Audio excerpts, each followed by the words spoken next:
At para bigyan naman po tayo ng karagdagang impormasyon hinggil sa ginagawang hakbang ng pamahalaan para maagang tugunan ang posibleng epekto ng bagyong Basyang, makakausap natin si DSWD Spokesperson Assistant Secretary Irene Dumlao. ASEC, magandang hapon po. Si Zai Chua po ito.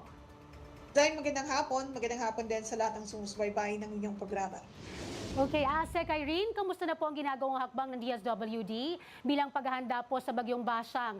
At ilan na po ba ang naibahagi nating FFPs sa ating pong mga kababayan? At handa na rin po ba ang kagawaran kapag sakaling mangailangan tayo ng karagdagang supply?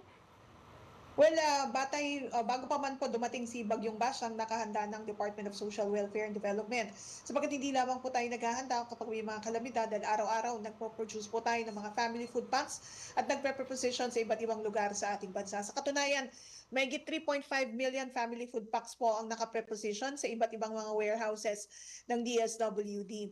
Now, kanina po, batay po sa aming monitoring, ang DSWD ay nakapag-distribute na ng mahigit 7,000 family food packs sa Misamis Oriental, gayon din po sa Agusan del Norte at sa Surigao del Sur. Since yesterday, we've also been distributing ready-to-eat food packs para naman sa mga passengers na stranded sa iba't ibang pantalan, bunsod nga po ng bagyong Basyang.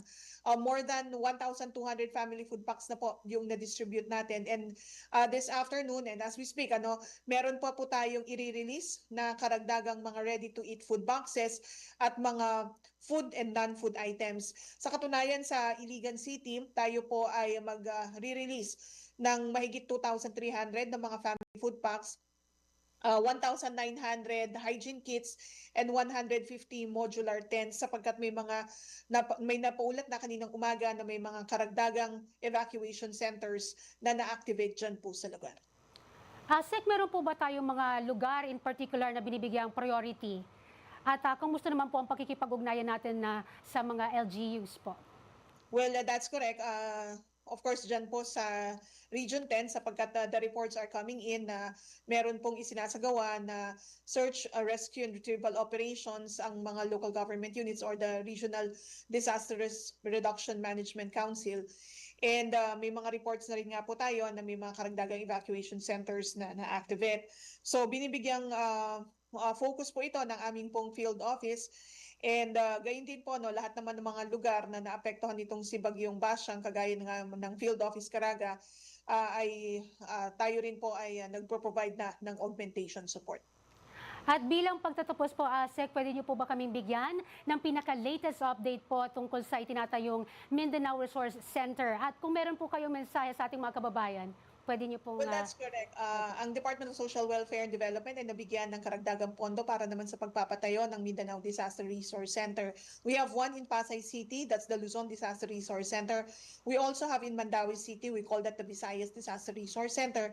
And malapit na nga po na may patayo itong MDRC para mas strengthen pa natin yung ating buong bansa handa program, na kung saan nga po pinalakas pa natin yung production and prepositioning ng mga food relief items natin to ensure na maaga po tayo makapag-provide ng tulong sa ating mga kababayan na apektuhan ng mga iba't ibang mga kalamidad. Ongoing na yung pong procurement for the MDRC, and we hope na makapag-umpisa na tayo ng groundbreaking ceremonies hanggang sa may patayo na itong first phase ng MDRC, nang sa gayon ay mas mapalakas pa po natin yung ating disaster response efforts, particularly in the Mindanao regions. Now, ang paalala po natin sa ating mga kababayan ay patuloy tayong makipag-ugnayan sa ating pong mga lokal na pamahalaan para po sa maayos na pamamahagi ng tulong, lalo na sa mga naapektuhan ng Bagyong Basyang. At lagi po tayo makinig sa mga abiso ng ating pong mga lokal na pamahalaan para tayo ay mailigtas at mailayo sa anumang uri po ng kapahamakan, lalo na nga po nitong period na nakapekto si Bagyong Basyang. So for the DSWD, alinsunod sa kautusan ng Pangulong Marcos Jr., ang department po ay laging nakahanda na umalalay at magbigay po ng tulong, sapagkat yan po ang direktiba rin na ibinigay sa amin ni Secretary Rex Gatchalian, na tiyakin na mabilis, maagap yung pagpapahatid po ng kaukulang tulong sa mga kababayan nating naapektuhan ng iba't ibang kalamidad.